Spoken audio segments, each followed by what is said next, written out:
नमस्कार, मैं हूं कमलेश और आप देख रहे हैं आधुनिक भारत न्यूज। दोस्तों, आज समाजवादी पार्टी के राष्ट्रीय अध्यक्ष और उत्तर प्रदेश के पूर्व मुख्यमंत्री अखिलेश यादव जी का जन्मदिन है और इस जन्मदिन पे पूरे प्रदेश नहीं पूरे देश के समाजवादी समर्थक जो है अखिलेश यादव को जो दीवाने हैं, जो ये अखिलेश यादव को चाहने वाले सब लोग आकर के आज उनके जन्मदिन पे बधाई दिए हैं।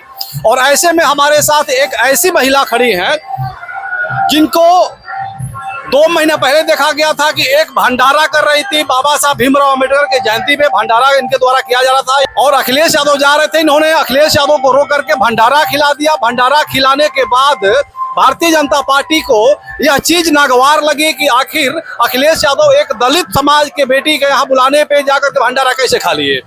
उसी दिन से इनके पिताजी सुपरवाइजर थे और सुपरवाइजर से उनको चपरासी तक बना दिया गया। और आज समाजवादी पार्टी ज्वाइन कर यहाँ आकर के समाजवादी पार्टी कार्यालय में उनके जन्मदिन के अवसर पे इन्होंने समाजवादी पार्टी को ज्वाइन किया है। सारी घटनाक्रम में थोड़ा जानने का प्रयास करूंगा अंजलि जी कि उस दिन क्या हुआ था, किस प्रकार से क्या हुआ और अब तक की घटना बताएंगे। स्वागत है आपका। हमने डॉक्टर भीमराव अंबेडकर जी का भंडारा आयोजित किया था जिसमें मैं भैया को बुला के लाई थी गुरुद्वारे से। भैया आए, मेरे एक बार बुलाने पे भैया तुरंत वहाँ पे आ गए और उसके एक दिन बाद ही मेरे पिताजी का डिमोशन कर दिया गया। उनको सुपरवाइजर से सफाई कर्मचारी कर दिया गया तुरंत। सुपरवाइजर क्या चीज थे? छावनी परिषद में। अच्छा। वहाँ पे सुपरवाइजर थे, पीडीए गार्ड, पीआरडी गार्ड्स का चार्ज था उनके पास। वो उनसे लेकर उनको झाड़ू की नौकरी पकड़ा दी गई। बोला आप जाके झाड़ू लगाइए। जिस दिन आप भंडारा कर रही थी उससे पहले आप किस पार्टी से प्रभावित थी, किस पार्टी को मानती थी आप? मैं किसी पार्टी से प्रभावित नहीं थी। मैंने भैया के काम देखे थे तो मैं भैया से प्रभावित थी पहले से ही।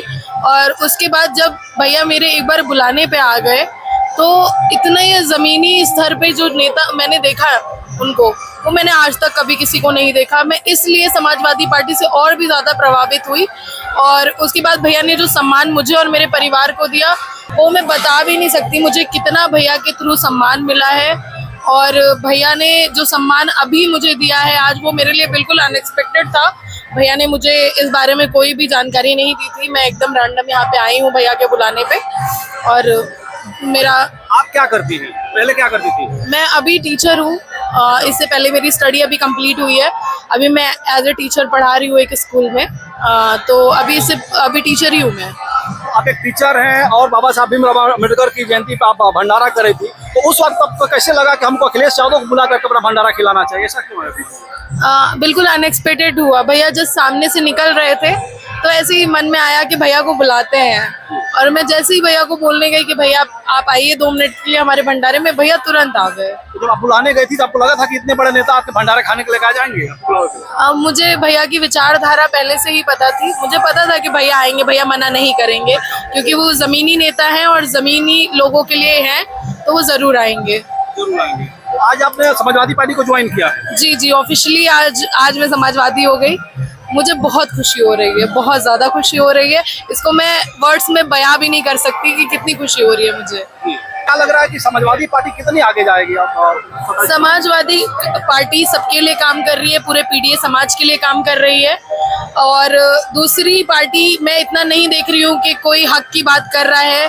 जितनी हक की बात भैया जी कर रहे हैं उतनी कोई नहीं कर रहा है। तो मुझे लगता है कि जितनी मजबूती से हम आगे बढ़ रहे हैं, हम और ज़्यादा मजबूती से आगे बढ़ेंगे और पूरे पीडीए समाज को साथ लेके चलेंगे। देखा जाता है अक्सर कि जब कोई सरकारी कर्मचारी होता है तो वो कहीं ना कहीं किसी पार्टी राजनीतिक पार्टी से बचता है, कोई बयान सयान देने से या मिलने से बचता है। लेकिन आप आज ज्वाइन कर ली तो आगे राजनीति करने का मन है या फिर ऐसे टीचिंग करने का ही मन है? भैया के साथ जुड़ी रहूंगी। फिलहाल मैं गवर्नमेंट जॉब नहीं करती हूँ, मैं प्राइवेट जॉब करती हूँ और भैया के साथ ही आगे बढ़ना है। भैया का जो भी आदेश होगा उसका पालन करेंगे। मिलने पर लग रहा है कि अगर राजनीति में मुझे अगर उतारा गया तो समाजवादी पार्टी के द्वारा तो मैं उतर सकती हूँ और काम बिल्कुल उतरूंगी। अगर भैया का आदेश होगा कि उतर के काम करना है तो मैं बिल्कुल उतरूंगी और काम करूंगी समाज के लिए। पढ़ी लिखी लड़की हैं, तो क्या लगता है उत्तर प्रदेश में किस प्रकार की सुविधाओं की जरूरत है, किस प्रकार की योजनाओं की जरूरत है जो उत्तर प्रदेश और आगे बढ़ सके और उत्तर प्रदेश को और अच्छा नाम हो सके? सबसे ज्यादा बेरोजगारी पे काम करने की जरूरत है। युवाओं की शिक्षा के लिए बात करने की जरूरत है, जो कि नहीं हो रही है। स्कूल बंद हो रहे हैं, गरीब पढ़ नहीं पा रहे हैं, उन पे बात करने की ज़रूरत है। गरीबी के लिए बात करने की ज़रूरत है, महंगाई पे बात करने की ज़रूरत है, जो कि समाजवादी पार्टी काम कर रही है जिस पे।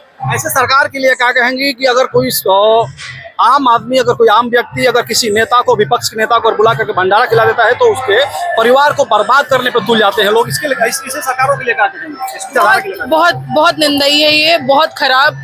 और इस तरह की राजनीति नहीं करनी चाहिए, मुझे ऐसा लगता है इस तरह की राजनीति उनको नहीं करनी चाहिए। और इस चीज को वक्त रहते वो सुधार ले तो ज्यादा अच्छा है, नहीं तो वक्त आने पे कुछ भी हो सकता है। जब आपके पिताजी को एक सुपरवाइजर के पद से चपरासी बना दिया गया, उस समय आप लोग क्या अनुभव होता, कैसा लग रहा था? बहुत दुख हुआ था कि मेरे पिताजी को इस पीड़ा का सामना करना पड़ रहा है, लेकिन मेरे लिए बहुत सौभाग्य की बात थी और बहुत सम्मान की बात थी कि अखिलेश भैया हमारे एक बार बुलाने पे आए हमारे भंडारे में, तो वो पीड़ा कम हो गई। भैया के बारे में इस तरह का सोचने से मेरी पीड़ा कम हो गई। और अब मुझे ऐसा लगता है कि अगर इससे ज्यादा भी कुछ बुरा अगर हमारे साथ हो सकता है तो हम उसके लिए भी तैयार हैं, हमें कोई दिक्कत नहीं लग है। रहा है कि जो थोड़ा बहुत नुकसान हुआ तो उससे अधिक कहीं फायदा होने वाला है। नहीं, फायदा हो चाहे ना हो, लेकिन समाज के लिए काम करना है। भैया जैसा चाहेंगे वैसा किया जाएगा।